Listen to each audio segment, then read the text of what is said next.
Lagi berada di Sare nih teman-teman, tempat jualan-jualan keripik ya. Yuk kita lihat keadaan sekitar ya. Ini arah ke Banda Aceh ke sana.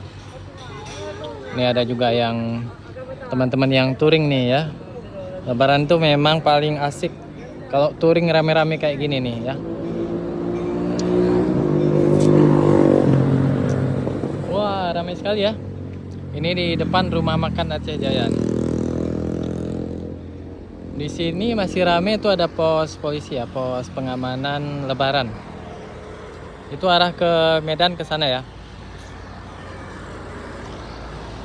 Jadi kita di mana? Ya, di sini teman-teman. Di apa namanya?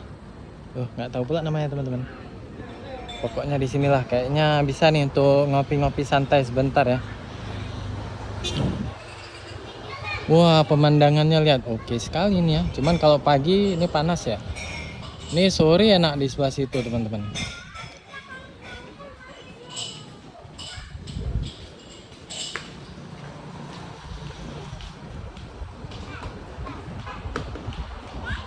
Ada apa sih?